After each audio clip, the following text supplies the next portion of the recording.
Ladies and gentlemen, this is the YouTube channel vlog show of inspiration and realness. Also, this is the YouTube channel vlog show of positivity, personality, and fun. This is Eric Lima Shenanigans of 1977, and now the perpetrator of these shenanigans, Big Beefy E himself from his Big Beefy Man Cave in New Bedford, Massachusetts, Mr. Shenanigans himself, and the two-time Chilling 3000 2022 End of the Year Awards winner, Eric M. Lima.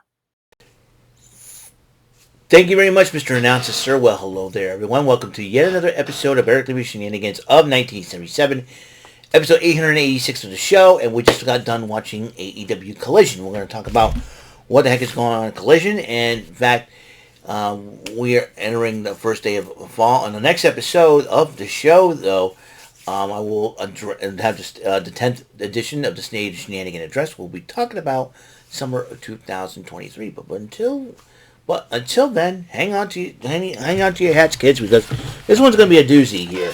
As you know, the next event coming up for AEW is Wrestle Dream. It will be October the 1st. So it's a week from tomorrow. So October the 1st, Wrestle Dream in Seattle. So here we go. AEW Collision starts, and they have promos like WWE Saturday Night's Main Event style. Darby Allin, Christian Cage, and Luchasaurus cut a promo for the TNT Championship, while Ricky Starks and Bryan Danielson cut a promo on the strap match. The TNT title kicked it off in a three-way dance, as Luchasaurus defends against both Christian Cage and Darby Allin. And it seems like Darby Allin is trying to kill two birds with one stone, but in the end, though, Luchasaurus is doing the dirty work, but Christian Cage ends up pinning Darby Allin to actually legitimately win the TNT title. And then Alex Marvez interviewed the Don Callis family, and so Omega, Jericho, and Ibushi challenged him to a trios matchup at Wrestle Dream. Callis accepted. He said that they're bringing in another member of the Callis family, Will Ospreay. So that is a matchup. It is formed. So there's that. And then Tony Schiavone interviewed the new TNT champion, and Christian Cage decided to dedicate the win to Nick Wayne's mom. I'm like, oh boy, here we go. And here we go. I think Christian Cage, he may be a veteran, but he's not mature enough. I don't know. Hey, immature. Let's talk about your mom. What are we? 13-year Christian Cage? Come on now. Anyways, then Hook and RVD went in a tag match against Matt Bernard and Angelo Parker, aka 2.0, while Jake Hager and Anna Jay were accompanying them to the ring. RVD and Hook, though, won the matchup, though. Eddie Kingston says that he wants to be a fighting champion, defending the Ring of Honor World title and the New Japan Strong Openweight Championship. He says he wants to take on Katsuyori Shibata. So at Wrestle Dream, that match is happening. If Shibata beats Eddie Kingston, he'll be holding 3 belts, because Shibata's right now the current Ring of Honor Pure Champion. Dark Order cut a promo about join the Dark Order. I'm like, oh great, here we go again. And they thought they were grossed out with showing up their teeth up close. Mainly Ian Riccaboni, Kevin Kelly, and Nigel McGuinness. So my back's kind of itchy. So there's that. Then the Kingdom cut a promo on Best Friends, and he said, "Guys, you're not best friends, so we're challenging you to a match." We're challenging you guys to a match. And so that match is going to happen. Best Friends versus the Kingdom. So, there's Kiera. Now, this match was originally supposed to be Willow Nightingale versus Julia Hart, but a backstage altercation had resulted in Julia Hart spraying black mist on Willow Nightingale, making her medically unable to compete. So, Kiera Hogan took over. We have Hogan versus Hart, but not the Hogan versus Hart everybody wanted back in the day. Hulk Hogan versus Bret Hart. And no, it was Kiera Hogan versus Julia Hart of the House of Black. And Julia Hart won the match by that submission hold. That she was like a variation of the Anaconda Vice. But she kept on wrapping it up in Kiera Hogan, and then Sky Blue came to the aid, and then Julia Hart spit black mist in the eyes of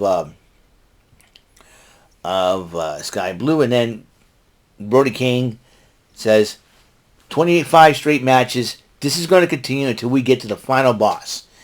And they've issued a challenge to Chris Statlander. And Julia Hart addressed Chris Statlander and wanted the TBS title.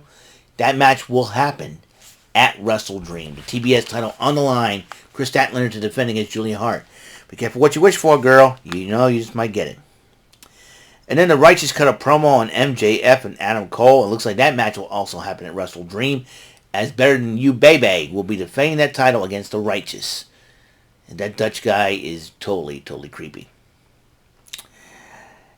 Then Andrade El Idolo went one-on-one with Jay White, and Andrade El Idolo had everything in the bag until Bullet Club got involved, distracting referees, using weapons and whatnot, giving Jay White the victory. If I were Andrade, I would look for Los Facciones Ingobernables.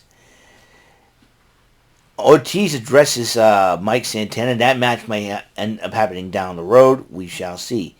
Meanwhile, Shane Taylor and Lee Moriarty cut a promo about being a great tag team. Well, who are they addressing? I forget.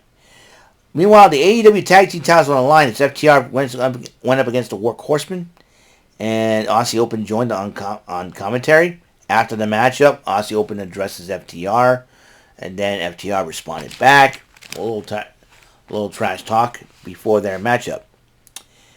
Meanwhile, Lexi Nair interviewed CJ Perry, which is very shocked, and CJ Perry, because she felt like Miro's lost his way or something like that.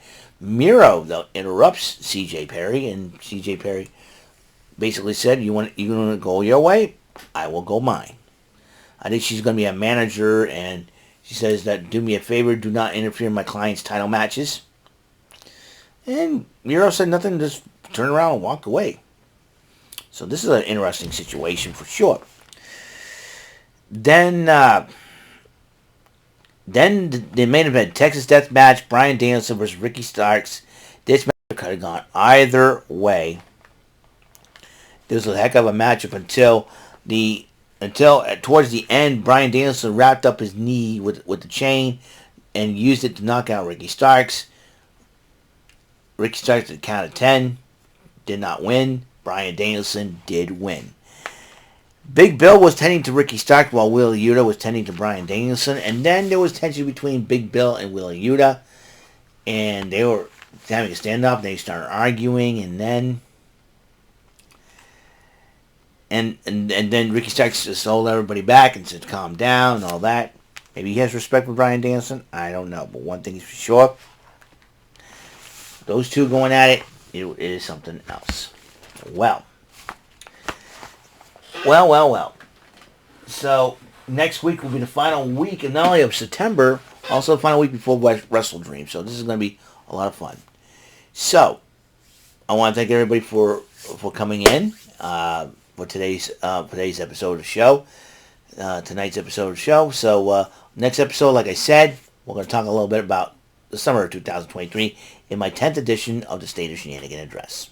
So long for now. Have a good day. Have a good night. Sleep tight. And until the next episode comes rolling around, Mr. Announcer, take us home. That is all for today's episode of the show. This is Mr. Lima speaking for Eric Lima Shenanigans of 1977. A Big Beefy E, do it for Bob Saget production. And in association with A Sweet Bowl for Raving Dingleberries Telepictures and Distribution. Thank you for watching another great episode of Eric Lima Shenanigans of 1977. Until the next episode, goodbye for now.